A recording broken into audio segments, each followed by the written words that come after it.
We have an obligation to every last victim of this illegal aggression because all of this carnage has been done in our name. Since World War II, 90% of the casualties of war are unarmed civilians, a third of them children. Our victims have done nothing to us. From Palestine to Afghanistan to Iraq to Somalia to wherever our next target may be, their murders are not collateral damage. They are the nature of modern warfare. They don't hate us because of our freedoms. They hate us because every day we are funding and committing crimes against humanity. The so-called war on terror is a cover for our military aggression to gain control of the resources of Western Asia. This is sending the poor of this country to kill the poor of those Muslim countries. This is trading blood for oil. This is genocide, and to most of the world, we are the terrorists. In these times, remaining silent on our responsibility to the world and its future is criminal. And in light of our complicity in the supreme crimes against humanity in Iraq and Afghanistan, and ongoing violations of the UN Charter and international law, how dare any American criticize the actions of legitimate resistance to illegal occupation?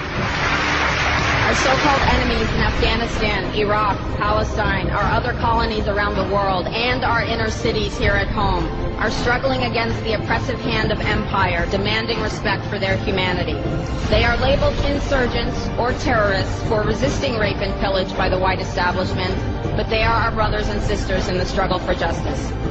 The civilians at the other end of our weapons don't have a choice, but American soldiers have choices. And while there may have been some doubt 5 years ago, today we know the truth. Our soldiers don't sacrifice for duty, honor, country. They sacrifice for Kellogg, Brown, and Root. They don't fight for America, they fight for their lives and their buddies beside them because we put them in a war zone. They're not defending our freedoms. They're laying the foundation for 14 permanent military bases to defend the freedoms of ExxonMobil and British Petroleum. They're not establishing democracy. They're establishing the basis for an economic occupation to continue after the military occupation has ended. Iraqi society today, thanks to American help, is defined by house raids, death squads, checkpoints, detentions, curfews, blood in the streets, and constant violence. We must dare to speak out in support of the Iraqi people who resist and endure the horrific existence we brought upon them through our bloodthirsty imperial crusade.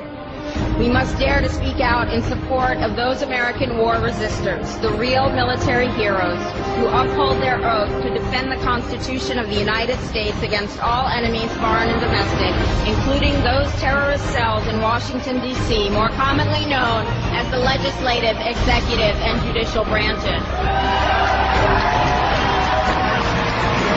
Frederick Douglass said, "Those who profess to favor freedom and yet depreciate agitation are people who want crops without plowing the ground. They want rain without thunder and lightning. They want the ocean without the roar of its many waters."